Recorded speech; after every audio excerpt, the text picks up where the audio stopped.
So good afternoon, everybody. I'm Linda Conway. I'm the Executive Director for NEMPA, and welcome to day 3 of our virtual sessions of the New England Newspaper Convention.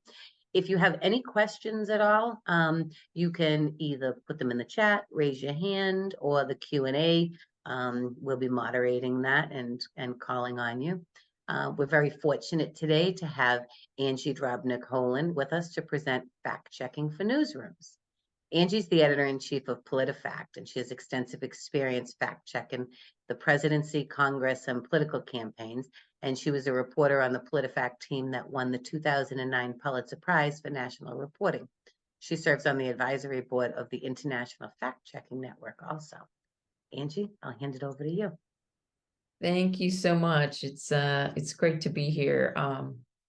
I am going to talk today about fact-checking for newsrooms. I hope to give you some ideas about how to do fact-check stories in your own newsroom and give you some tips and a framework for your own fact-checking. I have a presentation. I'm going to try to get through the whole thing so we have questions at the end, but if you have any questions as we go along, feel free to put them in the chat or the Q&A and I'll monitor them as I can. And just so you know what I'm going to cover, I'm going to talk a little bit about PolitiFact and other fact checkers in the United States and around the world, the principles we follow for fact checking, how we fact check, some tools and reporting frameworks that you can use. I'm going to go through a few examples of things we fact checked using those tools. And then I just have a few more thoughts on things in the headlines. I'm going to briefly address George Santos, the candidate, and ChatGPT. So we're going to cover all of that. Okay, so I hope you've all heard of PolitiFact. We are a fact-checking news website. We were started at the Tampa Bay Times newspaper. Now we're part of the Poynter Institute, which is a nonprofit training school for journalists. In 2009, we won the Pulitzer Prize for our fact-checking of the 2008 elections. If you have heard of us, then you know about our Truthometer. Most of the reports on our website are fact checks. We take a statement and then we rate it for accuracy. The ratings are true, mostly true, half true, mostly false, false, and pants on fire. People always ask me, what's the difference between false and pants on fire? Well, we have definitions for all these ratings. The definition is, for false is the statement is not accurate. And the definition for pants on fire is statement is not accurate and makes a ridiculous claim. We have 3 editors vote on every rating. So when you see a pants on fire claim, at least 2 of those editors thought that the statement was not accurate and also made a ridiculous claim. We've been fact checking since 2007, so we've done a lot of fact checks. Last time I checked, we had over 20,000 statements about the economy, healthcare, taxes, foreign policy, and pop culture. In 2016, we became a founding member of Facebook's third-party fact-checking program. And in 2020, we began working with TikTok to monitor misinformation. So most people have seen our work on Facebook. If you've ever been scrolling through a news feed and come across a grayed out box that says something like, independent fact checkers have questioned the accuracy of this post. Are you sure you want to see it? Then it gives you the option to click through. That's either PolitiFact or another one of the fact checkers that works with Facebook on this project. So we've been seeing a lot of official candidates make claims and fact checking that. And we've been fact checking a lot of online misinformation for the past years. Okay, now about me, I'm editor-in-chief of PolitiFact. I'm a journalist and a librarian. I was a reporter covering daily news, mostly local news, local politics and business in the Southeast. And then at a certain point in my career, I switched over to news libraries and research. And then when PolitiFact started, I went back to reporting to write the fact checks. And I did most of our fact checking of the Affordable Care Act when that was being drafted and passed in 2010. And then in 2013, I became editor-in-chief. And I'm speaking to you today from Cambridge, Massachusetts. I have a Nieman Fellowship at Harvard University. I've been here since August. And at the end of the month, I'll be going back to PolitiFact's newsroom in Washington, D.C.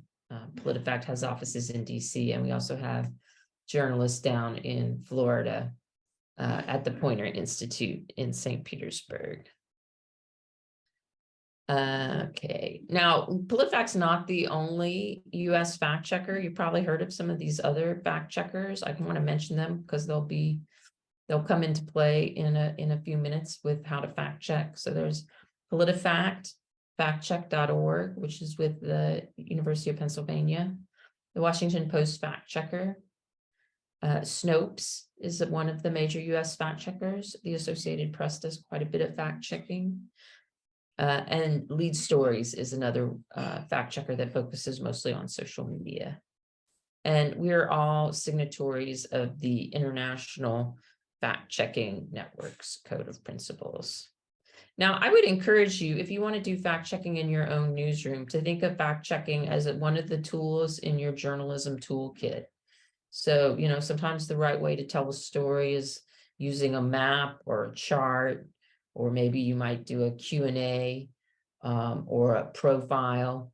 Well, sometimes a fact check is a great way to do a news story. It's just one more tool in the toolbox. And for these organizations, fact checking is all we do. I did mention we are all signatories to the International Fact Checking Network's Code of Principles. We came together as a group with other fact checkers around the world, and we wanted to articulate these principles so that people would know how we were fact checking and why we were fact checking. So the principles are a commitment to nonpartisanship, transparent sources, transparent funding and organization, a published methodology, and public corrections. So these are kind of like all the basics of good journalism amped up with a little extra transparency. On PolitiFact's website, we have a story called Principles of the Truth-O-Meter that outlines how we exemplify these principles and how we pick claims to fact check. We pick claims to fact check based on newsworthiness. Does it sound like it might be wrong? Would it make the average person say, I wonder if this is correct? We fact check across the spectrum of politics. So we fact check Republicans and Democrats. We try to fact check issues in the news. We often pick our fact checks based on, what people are talking about, where the conversation in politics is. We do quite a bit of fact checking around elections. This might be a good area for your newsroom if you want to cover a candidate's debate. I think fact checking is a really good way to do it, getting beyond just the talking points to seeing if what the candidate said is true. So once you hear something that you think might make a good fact check, then you want to go about fact checking it. So how do you do that? Well, I'd say every claim is different. Some claims are numerical, some claims are statistical, some claims are about who said what when, some claims are about public policy issues. Every potential claim that you would want to fact check is going to be a little different. So I'm going to give you this 7-point framework for how to do your own fact checking, how to fact check any claim. I think if you put it through these 7 steps here, I'm going to talk about each of these steps in turn, and we'll go through them, and you'll see that you can apply them to almost any statement you want to fact check, and hopefully they'll yield something good. So the 7 steps are: ask the subject, search fact check archives, do a Google search, do a database search, consult experts, look in books.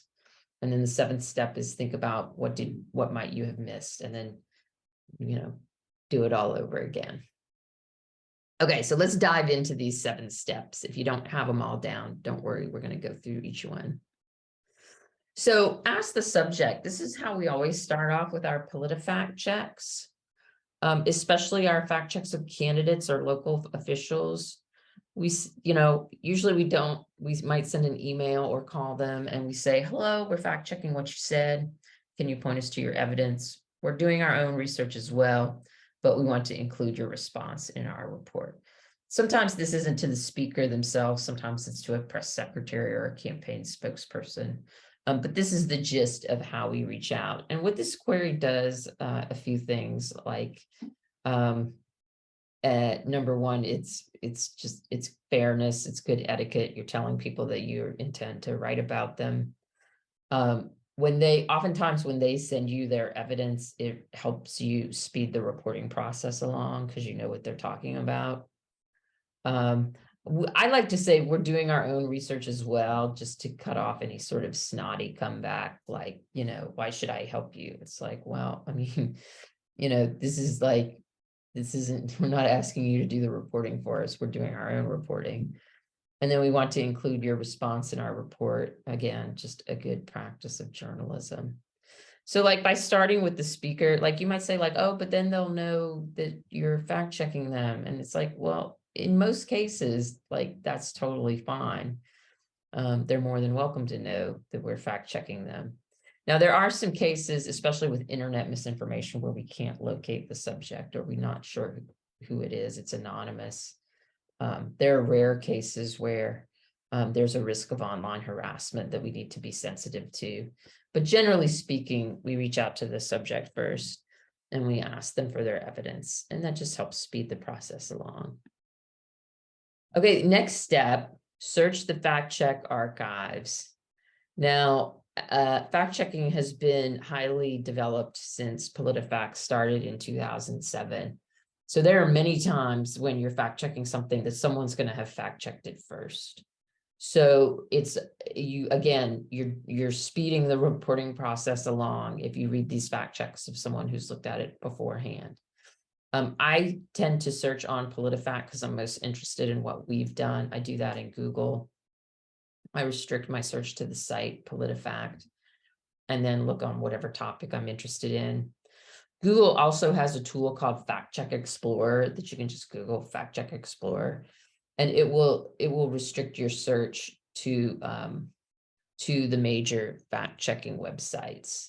So like with this way, you can like one of the things we fact checked many times, and I'll talk about this a little bit more, is in Arizona, if you use a Sharpie pen to fill out your ballot's going to be thrown out. Well, that's not true. We fact checked it. Lots of other people fact checked it. The elections officials explained that there's no problem with Sharpies. The machines are not fooled by bleed through. They're programmed to look only at the ovals on ballots. So if you can get to that, and then you can do a little of your own reporting, and then, sometimes you're done.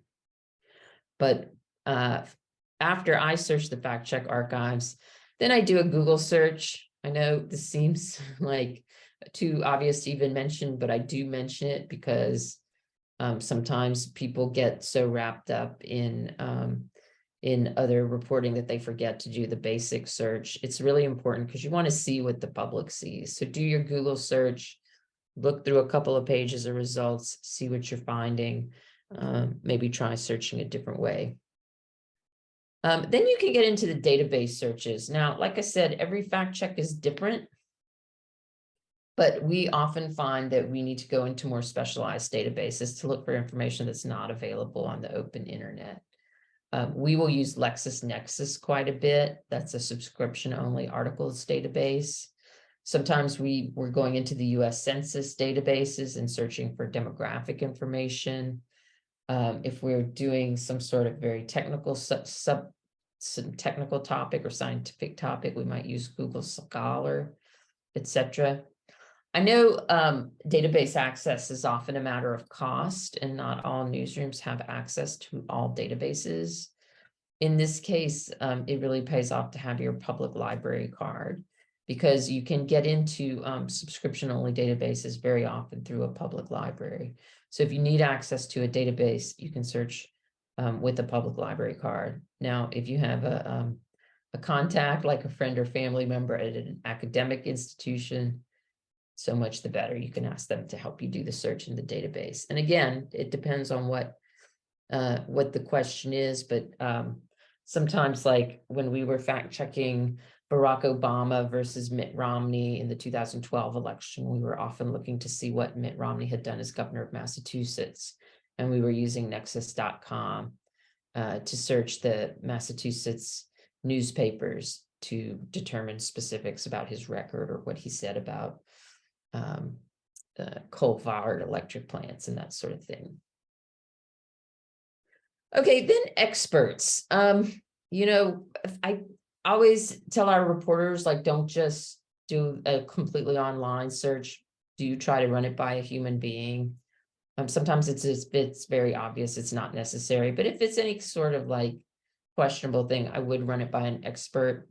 We tend to find our experts through universities, associations, nonprofits, and we look for people with real subject area expertise, like a political pundit, or somebody who goes on MSNBC or Fox to express their political opinions is not always a great source for fact checking, but someone with real like subject level expertise is.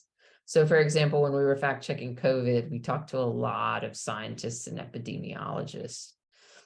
To some extent, you're going to need to background your experts so there are no surprises.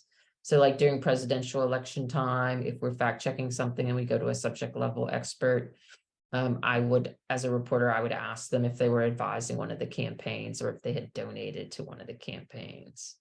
Now, it used to be that donations to a campaign were quite rare, but now small donations are more and more common.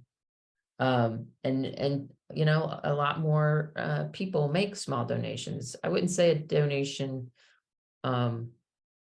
rules out somebody, but you definitely want to be aware of it and consider it in the whole context and if they might have a conflict.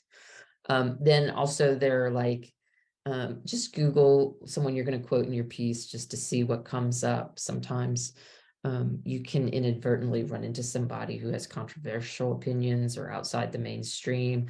Again, that could be fine depending, but you just want to know about it ahead of time. Okay, books. I think books tend to be an underutilized source for fact checking. Books tend to include more detailed information about any given topic. Book authors could be good people to talk to as experts. So I will put the keywords to whatever topic I'm searching into Amazon. WorldCat is another resource. If you just Google WorldCat, it'll bring you to their website. That's a catalog, an online catalog for every library.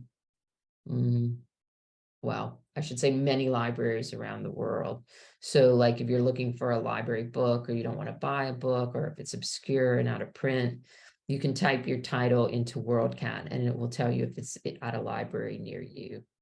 And then you have to see if you have access to that library. I mean, obviously it's fine if it's a public library. Some university libraries are open to the public where you can go and look at the books. Some are not. You just have to make that determination. But I do think that books are just an excellent resource. And then the last step is the anything else step. Think of what you know now at the end of the process that you didn't know before. Hopefully you know more about your subject, the thing you're trying to fact check. And it's just good practice to say, like, is there another phone call I could make? Is there someone else I could talk to? Sometimes you get ideas that you didn't have, like the expert might tell you something and then you'll want to go do the Google search and the database search again. It's just that fact checking is, it's a discipline where persistence pays off. So if you search different ways, you can end up with finding more detailed results. It's just like what I call iterative searching. That means you're searching things different ways over again. So those are the 7 steps. Those are basically what I go through whenever I'm fact checking anything. They get you quite a bit of information, but there are a few more advanced tools that I want to just mention here. This is the kind of the advanced tools of the fact checking discipline are often called OSINT, open source intelligence. So these are your more technical tools. So these are reverse image searches. This is, I'll talk about reverse image searching in a minute. Geolocation, this is making sure that images or video you get is from where it claims to be from. Confirming social media accounts. Often you need to confirm social media accounts in breaking news situations. And there's a lot of different tools for this, a lot of different ways to handle these issues. One of the best tutorials is at CJR, and I made a little bit.ly link for you. It's bit.ly/OSINT-NENPA. So if you want to go look at that article, that includes more things on these advanced tools. This is if you've heard of a news organization called Bellingcat, this is one of their specialties. And sometimes Bellingcat will do trainings on where they really go into the weeds of how to do this stuff. We don't have enough time today to delve into all of it. But I do want you to be aware that there are some of these advanced technical tools for when you need to fact check images, videos, social media. Okay, let's look at a few examples, and I'll talk to you about how we use the 7 steps that I just mentioned. So this is a fact check we did for PolitiFact. These were Facebook posts that says, oh, here's a video showing staffers stuffing ballots in Flint, Michigan. And if you look underneath that, you see this picture of people sitting at a table and a man in a black coat standing up. And if you were to watch the whole video, you would see them doing what looks like stuffing ballots into boxes. When we started to look at this, we weren't sure if it was true or not. So what we did was we took a screen grab from the video. That means we played the video, we stopped it right around this point that you see here. We took a screen grab, which is basically we turned one image from the video into a photo, and then we uploaded it into one of the reverse image search engines. Google has a reverse image search. Sometimes you just have to right click on the image and say, hey, reverse search this. Sometimes you have to upload the image yourself. It depends on what it is. And when we uploaded this still image, what we found was this was from a video in Russia. It was not Flint, Michigan. It brought us to an original source of video from elections in Russia.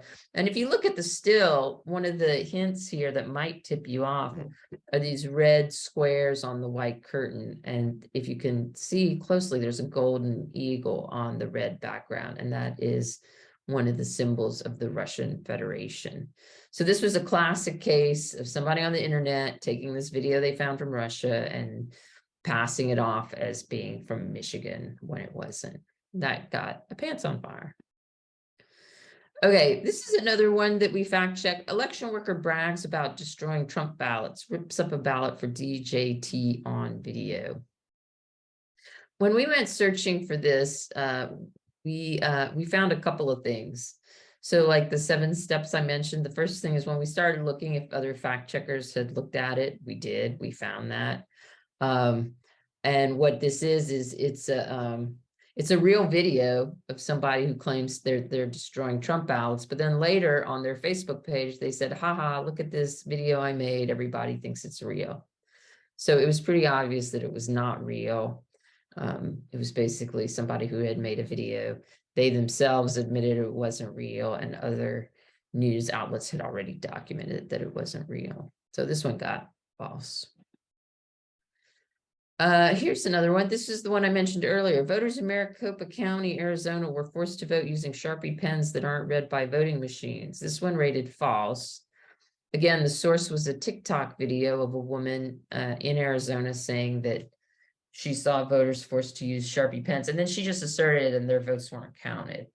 So we didn't take that at face value. We went looking, and what we found was information on the Maricopa County election official site saying that Sharpie pens were an acceptable way to fill out ballots, that the machines read them just fine. The theory here was that the machines would be confused, but they weren't, because the machines are programmed to read the bubbles where they are in the ballots, and they ignore stray marks. So this one got a false. And I do have to say kudos to Maricopa County officials for kind of pre-bunking the misinformation. Now, this one I put in, Rudy Giuliani says there were 600,000 plus unlawful votes in Philly and Pittsburgh. This one got a pants on fire. This one we ran through the 7 steps and just came up with nothing. And they didn't really have anything to say about where he got this. And the report just, the Pennsylvania courts at this point had been looking at the voting and had not found 600 plus unlawful votes. So this was like kind of the dog that didn't bark. There was no information to support this. And in fact, courts and election officials said otherwise. So this got the pants on fires. Okay, I do want to say a word about George Santos. I don't know how many of you have heard of George Santos. I suspect everybody. He was elected to Congress from the state of New York.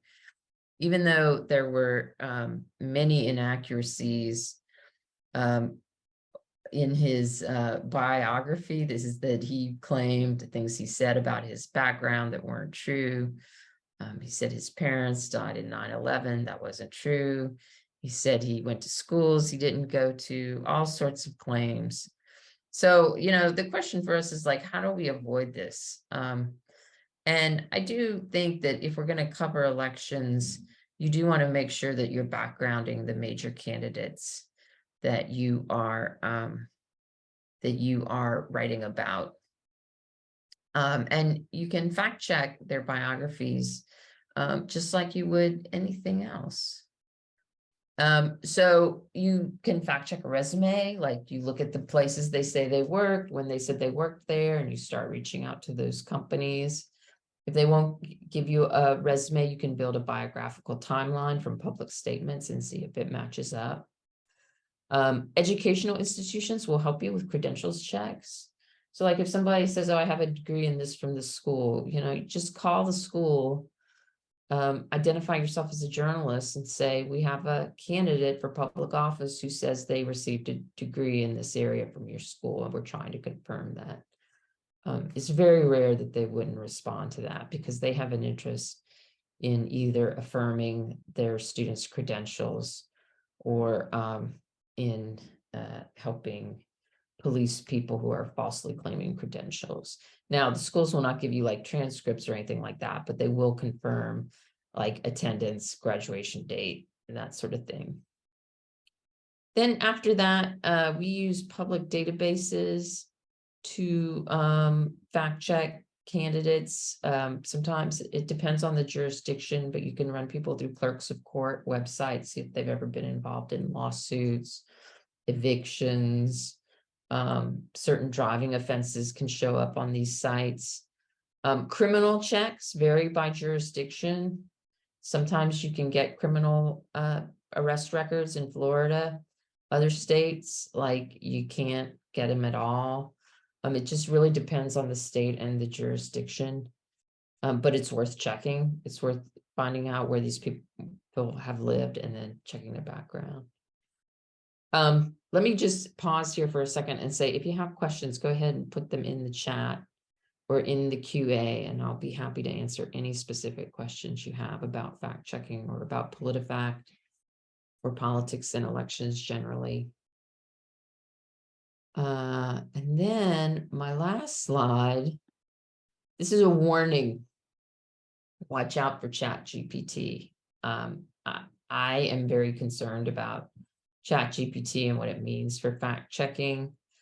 And I mean, I hope like if you played with ChatGPT, you know what I'm talking about. Right now, it's this web interface where you type in a question and ChatGPT will spit out an answer. The answers tend to have a lot of errors.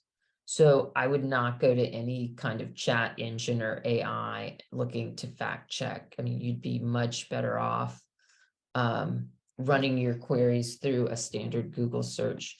These chat machines, the ChatGPT, they tend to be focused on language, so they simulate language, but they're not fact checking their content. So Like I put who is Angie Holan into Chat GPT and gotten responses that were full of errors. It said I went to schools I didn't go to.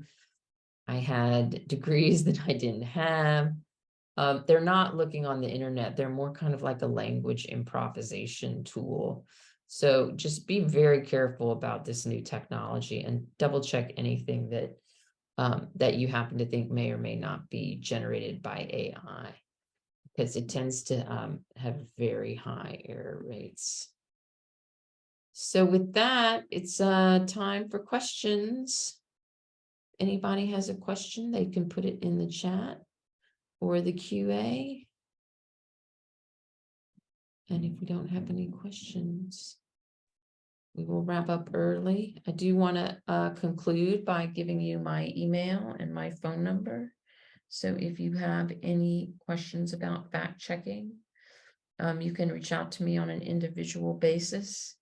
I do think fact checking is a really important tool for covering elections and political claims. I think it brings a lot of clarity. Readers tend to like it quite a bit. We've had several partners who've done local fact checking in the past to good effect. PolitiFact Florida has fact checked the governor of Florida, and PolitiFact Wisconsin has done some excellent work fact checking Wisconsin issues. So fact checking can be used to cover local issues whenever there are questions of accuracy. I have a quick question, Angie. Sure. So do you know, do a lot of newspapers that do fact checking like this, do they write articles, like write little explainers in their newspapers to let their readers know, how they check things out? Do you think that's a good idea? Yeah, we've seen a variety of approaches. Sometimes newspapers, local newspapers are going to commit themselves to long-term fact checking, and they do what you're talking about. Like they write a letter to readers saying, we're launching our fact checking project today. We want you to know what our standards are, how we're going to do it. Other times though, like the fact check is just like such an obvious thing to do that, you might just put fact check in the headline.